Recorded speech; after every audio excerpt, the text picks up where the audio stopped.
history is important to learn from. Mm-hmm. And what did we learn from 2008, 2009? And are we on the brink of anything like that from what we can see?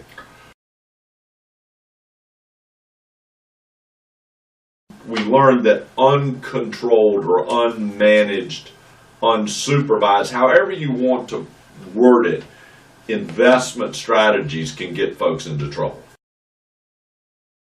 Thinking that the stock market is going to go up, stay up, always be up, always make me money, and that's the place to be, and that's where I want all my money to be, is something we learned that you should not invest that way.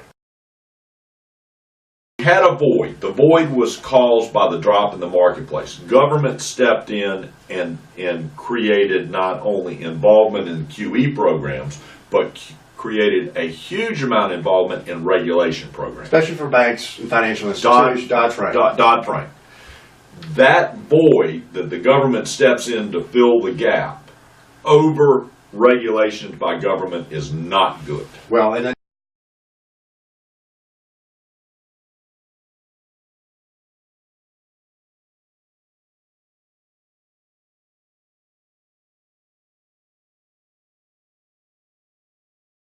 you got global tension, and maybe events that occur cause markets to drop in a short term. But what happens several days later, or even 250 days later? Right.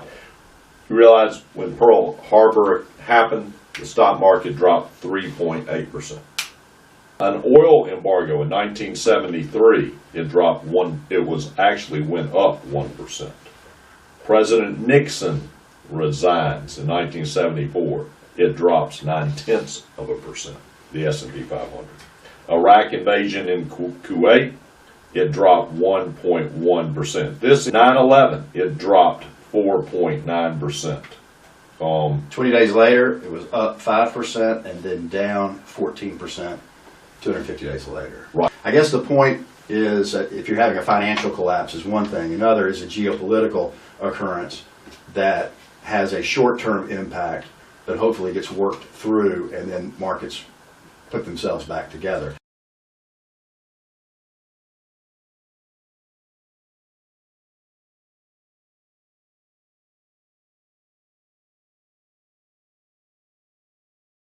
It's going to cause a pullback. We can't continue to go forever without a pullback. There are three things probably on that could occur that we can see currently. One would be that the Fed would overreact by making too many moves in raising rates upward. The second would be DC calamity, DC's inability to get either tax reform, budget deficit in September. Yeah, the budget deficit in September, and then finally, as we saw yesterday, geopolitical tensions could cause a bit of an unwinding.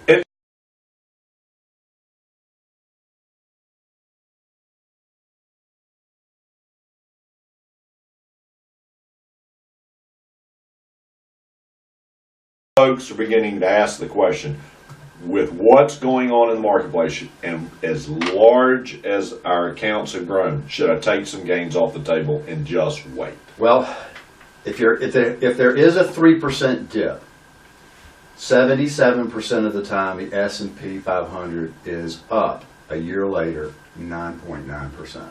Right. So, does that answer the question? Because how would you know when to get back in? That's the problem. It's easy to get out and gets to be so hard to get back in. Ask the people who still have cash since 2008 and how they feel.